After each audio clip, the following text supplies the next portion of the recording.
Hi, I'm Annette and welcome to this channel that I'm starting to share with you the educational journey that I'm on with my daughters. It's called Scarab Sister School because ancient Egypt is probably the most originally first inspiring, I would say, contextual pieces of history. The type of homeschooling that we do is very much focused in history and context for everything.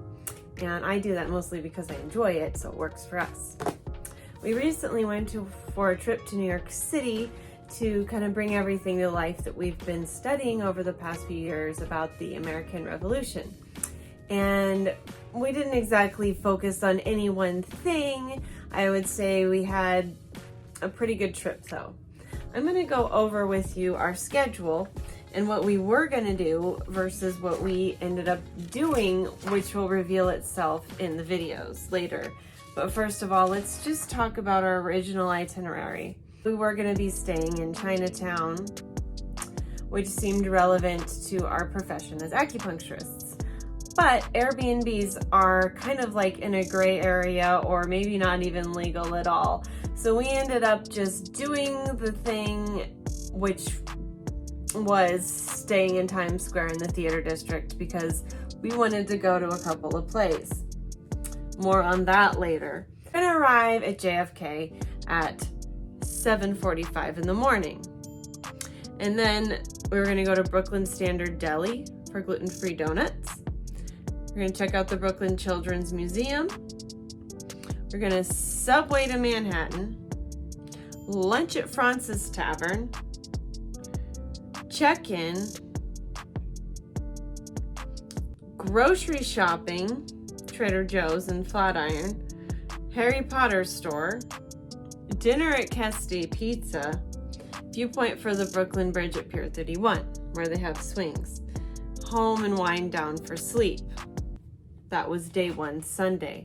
Day two, breakfast in Chinatown, catch subway uptown, ice cream museum, 5 9th Avenue, Museum of Modern Art, Central Park, Lego store, New York Public Library, and Hanoi House for dinner. The ice cream museum, I think, is around Soho. It's like a modern ice cream experience. You get to eat ice cream throughout, and it celebrates ice cream and eating of ice cream. It looks like a lot of fun. It's only open for adults in the evenings. So that's the ice cream museum. 5 9th Avenue has to do with like RuPaul and the club kids back in the 80s and kind of the pioneer of vlogging or like reality TV, filming his friends like RuPaul and James St. James in the 80s.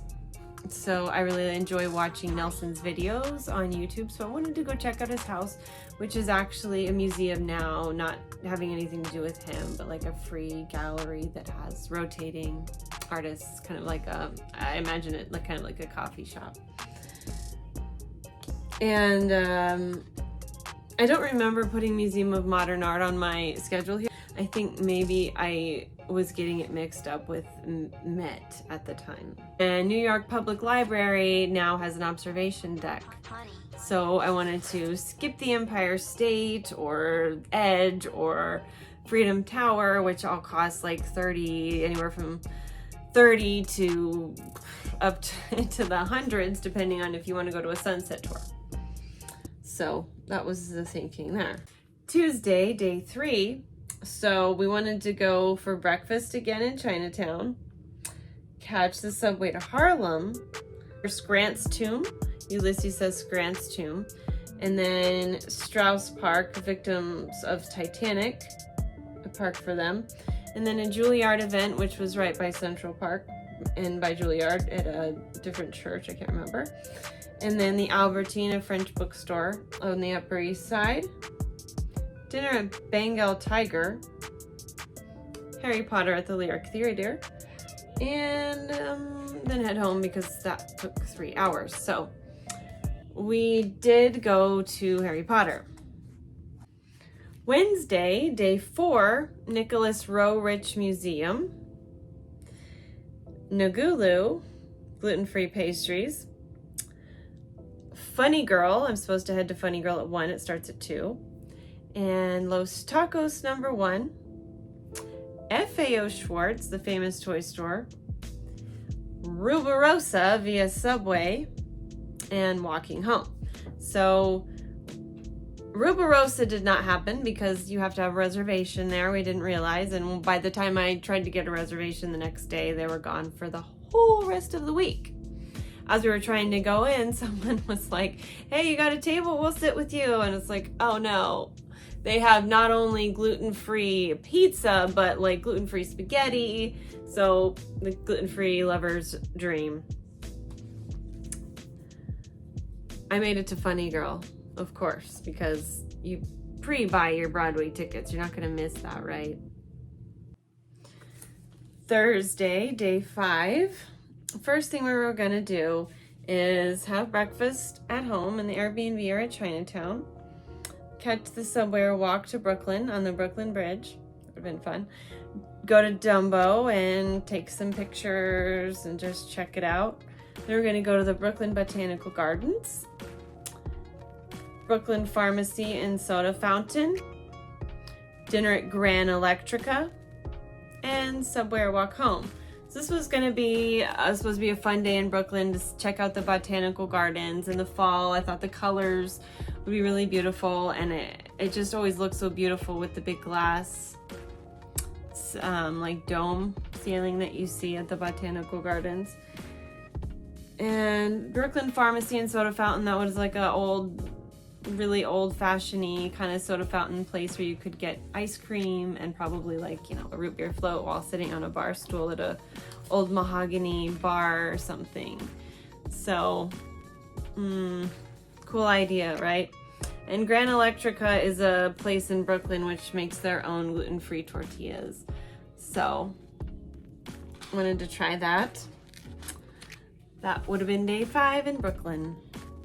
Friday, day 6, catch the subway to Chelsea or Highline, find a gluten-free bagel place, Uber to Bronx Zoo, Ethiopian in Harlem, Massawa, subway to Whitehall Station to see Staten Island Ferry. So the thing about this one is we were going to go to the Bronx Zoo. I thought it would be cool to take my kids to a really nice big city zoo.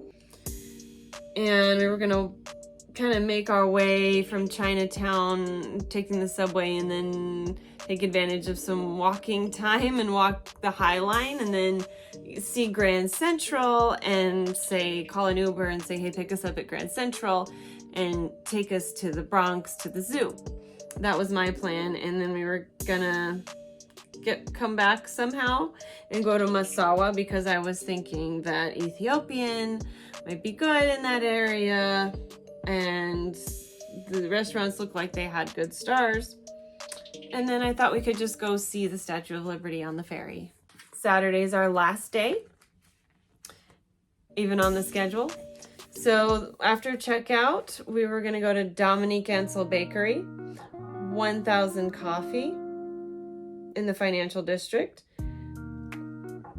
Check out the Woolworth Building in City Hall, and lunch at Badshaw Indian Food, which is in the Financial District. Take the subway to JFK and arrive at JFK and then head off for departure. So the funny thing about this is we did make it to the Dominique Ansel Bakery this morning. So the things that were really important, I think, ended up happening, like the Broadway plays and the going to the places that are really going to inspire our cooking. So theater, cooking, theater, foodie trip. I think it really fits well with New York City.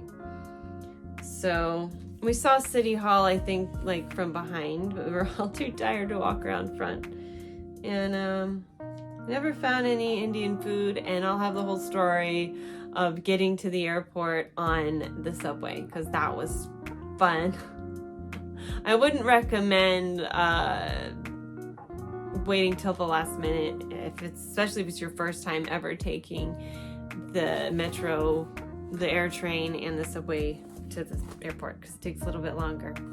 I'm so excited to share the whole journey with you.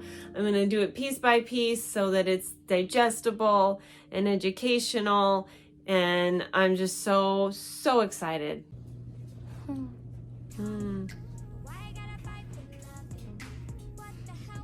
How's your last macaron from Dominic Ansel Bakery? It's ramen. Except for the one we gave us. I feel like it tastes like flourless chocolate cake. They're super delicious. I'm going to work on a video now about our trip. Okay. In just a few minutes. It's very good. Oh, it's on the thing, but you can't see it in the background.